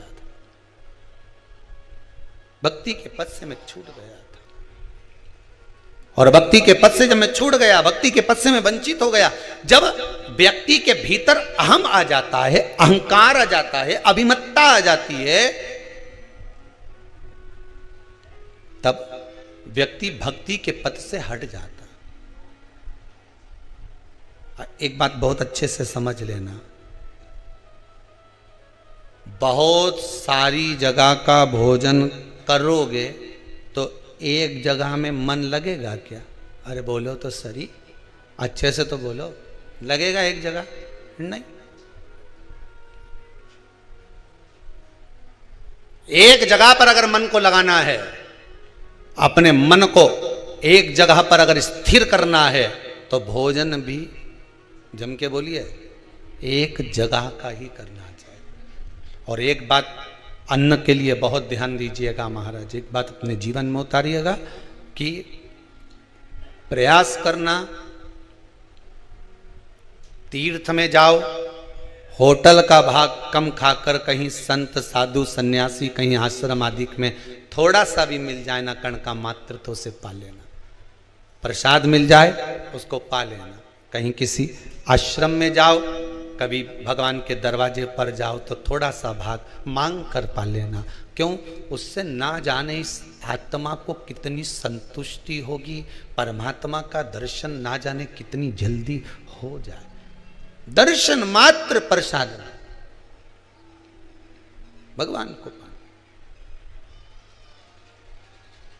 भक्ति का मार्ग।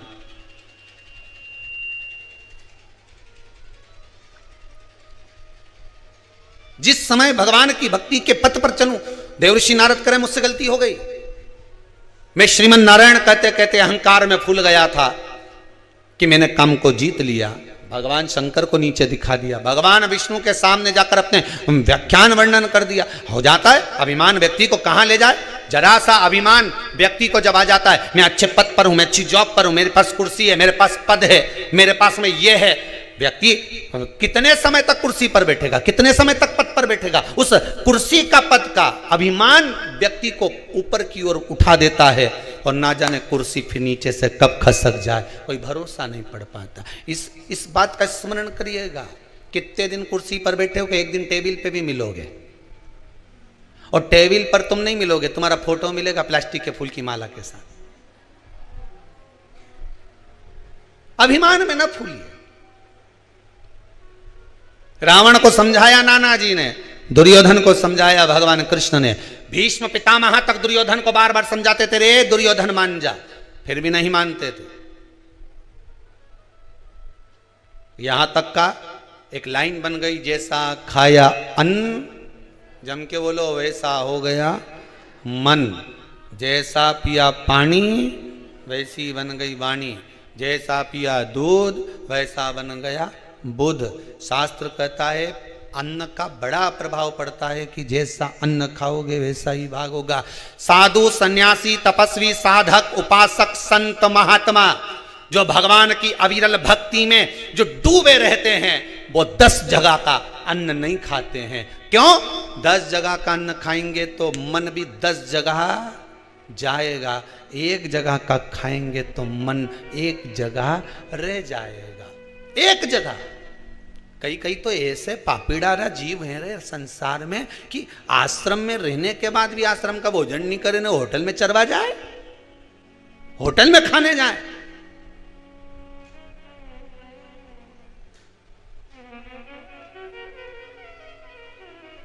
क्यों रे आश्रम में चाय क्यों नहीं पियो? पतली है, इसलिए हमने सोचा कि पास में दुकान लगी हो तो हम वहां थोड़ी देर चले जाएं, चौराहे पे ने वहां पिया है। तुम्हारी जाड़ी मिली? हाँ, यहां पतरी है।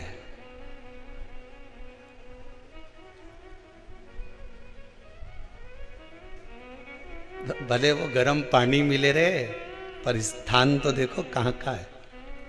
गर्म पानी भी मिले ना, वह भंडारे की सब्जी में नमक नहीं भी हो ना, तो भी देखो तो सरी की वो कहां का है। रिसेप्शन में, शादी में खाना खाने जाओ, खाना बच जाए प्लेट में, तो तुम में से कितने लोग हैं कि बांध के लिया है? अरे बोलो, जम के तो बोलो। ने दही बड़ा छूट रिया हो तो नहीं साहब, हम तो पॉलीथिन लाए, हम तो खाए नहीं, सब बांध के भी ले जाए। लाओगे? रिसेप्शन में, पार्टी में, किटी पार्टी में खाने जाओगे, प्लेट में बच गया, बचा कर लाओगे? नहीं। भंडारे में खाने जाओगे, 2 पूड़ी बच गई, थोड़ी सी सब्जी बच गई, कमला घरे रह गई है, ले जाओगा कि नहीं ले जाओगे? अरे बोलो तो सरी साहब, थोड़ा सा ले गया, थोड़ा सा बचा, प्रसाद वो भी खा ली, पर वो रिसेप्शन से बचा के ले जाओ। नहीं, गुलाब जामुन बच गई, मैं तो डाल लूँ झोला में, कौन ले जाए? गाजर का हलवा बची गया, नहीं अपन तो डाल ही ला वैसे तो भाई, कोई बचा नहीं। पर भंडारे में कुछ बच गया तो झोले में रख लिया, 2 पूड़ी तो ले जा रही हूँ, घर में थोड़ा सा प्रसाद दे दूंगी ना। कहाँ से आई तो लोग पूछेंगे तो सीओर गई थी ना कुबेरेश्वर धाम में, तो मैं खिचड़ी मिली थी, तो खिचड़ी धल रही हो माँ से ये मिला थोड़ा सा बस। कई लोग यहीं की के यहीं रे आश्रम में रहे, यहीं पर आश्रम में रह रहे, और मालूम पड़े एक महाराज उनके बाजू में रह रहे, तो क्या हम तो तुम्हारे घर का खाए पर आश्रम का नहीं खाए, मही का खाए से तो बुद्धि बेसी हो गई, ले भाटा पड़ी गया बुद्धि पे। जैसा खाया अन्न वैसा हो गया। अभी के दुर्योधन के कितना समझाया, अब रावण के उनके नाना जी ने कितना समझाया। नाना जी से क्या, हमारा तो 10 मुंडा, तुम्हारा तो एक ही, हम में अकल ज्यादा। तो नाना भी बेचारा चुप हो गया, छोरी से कल पानी लिया, हमारा चक्कर ही का मुंडा देख देख के। कहीं बोलो नहीं बोल, मुझे कोई मतलब। अब नारद जी का अहंकार चला गया। अहंकार जब जाता है ना तो एकदम शांत कर देता है, एकदम शांत। सत्य बात किसी को कह दो, उसके बाद में जो शांति आएगी, एकदम जैसे वो सुतली बम नहीं फूटे, और फूटने के बाद एकदम साफ बंद, चुप, बस ऐसे ही अहंकार जब टूटता है, अभिमान जब टूटता है, एकदम रस्सी का बम ने सुतली बम बन के फूट गया। चुप। पहले जमाने में ऐसी गुचकुंडी भी होती थी, ऐसा नीचे चौकोर होती थी, वो में ऐसी एक लोहे की डंडी रहती थी, वो में मसाला भरी दो और ऐसा दम से फोड़ दो, और गुचकुंडी जैसे ही फूटे नहीं तो मोहल्ला का लोग, छोरा कहीं करे छात उचकी जाए, गुचकुंडी पड़ी सब चुन्न हो गया एकदम चुप। उसी तरह शिव पुराण जैसी चालू हुई ने गुचकुंडी फूटी। अब पाप, काम, लोभ, आसक्ति, वासना, तृष्णा सब उड़ गया। अहंकार गया, समय बीता। भगवान देव अधिदेव महादेव ने स्वयं ब्रह्मा जी से कहा कि सृष्टि का निर्माण करो। सृष्टि का निर्माण करा अर्धनारीश्वर भगवान को। स्वयं भगवान शंकर अपना अर्धनारीश्वर स्वरूप का दर्शन देते हैं। स्वयं शिव अर्धनारीश्वर स्वरूप का दर्शन देते हैं भगवान शंकर। अर्धनारीश्वर भगवान का दर्शन दे महाराज, अर्धनारीश्वर स्वरूप भगवान अर्धनारीश्वर भगवान पधार रहे हैं। जोरदार ताली बजाकर स्वागत करें भगवान अर्धनारीश्वर शिव। भगवान शंकर अर्धनारीश्वर स्वरूप में पधार रहे हैं। बोल काशी विश्वनाथ भगवान की जय। भगवान भूत भावन भूतेश्वर मेरा शिव, मेरा ओघड़दानी, मेरा त्रिकालदर्शी पधार रहे हैं। बड़े भाव से अर्धनारीश्वर भगवान का दर्शन हो रहा है। भाव भक्ति से आप भगवान अर्धनारीश्वर का स्मरण करें। ओम नमः शिवाय, ओम नमः शिवाय, नमः शिवाय, ओम नमः शिवाय। भगवान शंकर अर्धनारीश्वर स्वरूप में पधारे। ओम नमः शिवाय, नमः शिवाय, ओम नमः शिवाय। ओम नमः शिवाय, ओम नमः शिवाय, ओम नमः शिवाय, ओम नमः शिवाय, ओम नमः शिवाय, ओम नमः शिवाय, ओम नमः शिवाय। बोल अर्धनारीश्वर भगवान की जय। हर हर महादेव। भगवान अर्धनारीश्वर स्वरूप का दर्शन दिए। आज की कथा को यही अर्धनारीश्वर भगवान के सुंदर विग्रह की ओर विराम की ओर लेंगे। पितरों की बेटी माता मैनावती की पुत्री पार्वती के मंगल विवाह की ओर अग्रण्य होंगे। बड़ा सुंदर संवाद पीपल के वृक्ष का कल की कथा में स्मरण करेंगे। भाव भक्ति से आप